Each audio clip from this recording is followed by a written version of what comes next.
विक्रमादित्य मोटवाने म्हणजे एक संवेदनशील, एक प्रयोगशील असा दिग्दर्शक.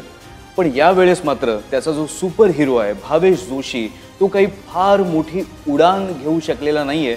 थोडक्यात हा भावेश जोशी हा प्रयोग फसल्यासारखाच झालाय. हिरो पैदा नहीं होता, बनता है. मुंबईसारख्या शहरामध्ये पाणी चोरीचं गौड बंगाल नेमकं काय आहे ते हा सिनेमा अगदी तपशीलवार दाखवतो.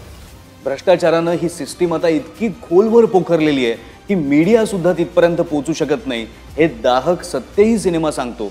रंग दे बसंतीमध्ये सामान्यांनी रस्त्यावर उतरण्याचं आवाहन होतं, पण तो काळही आता मागे पडलाय याची आठवण सुद्धा हा सिनेमा करून देतो.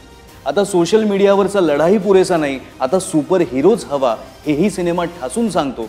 पण इतकं सगळं आपल्या समोर घडत असताना आपण काही फार सुन्न वगैरे होत नाही किंवा सुपर हिरोच्या येण्यानं आपल्याला आनंदाच्या उकळ्या फुटल्यात, उचंबळून वगैरे आलंय असंही काही होत.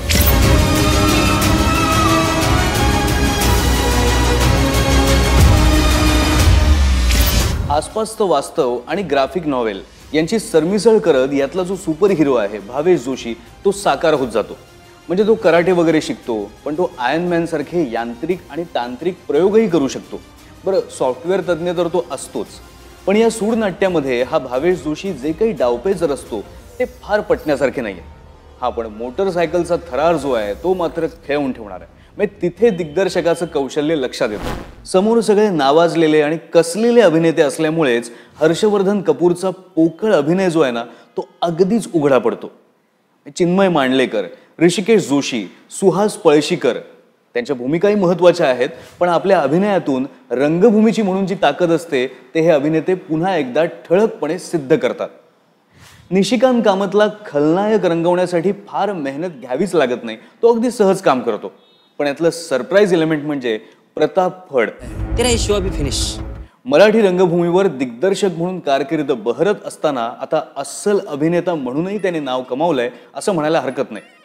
प्रियांशू आणि आशिष वर्मा यांनी सुद्धा चांगलंच योगदान दिलंय, पण हर्षवर्धन कपूर तो काही शेवटपर्यंत छाप पाडूच शकत नाही.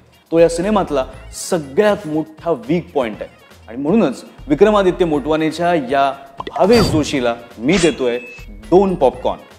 पण याशिवाय मराठीत या आठवड्यात रिलीज झालेले मस्का आणि फर्जन, हिंदीतला वीरे दी वेडिंग या सिनेमांचे रिव्ह्यू सुद्धा आमच्या या अद्भुत चॅनलवर नक्की बघा. आणि पुन्हा एकदा मस्का लावून सांगतोय की आमच्या या अद्भुत चॅनलला नक्की सबस्क्राईब करा.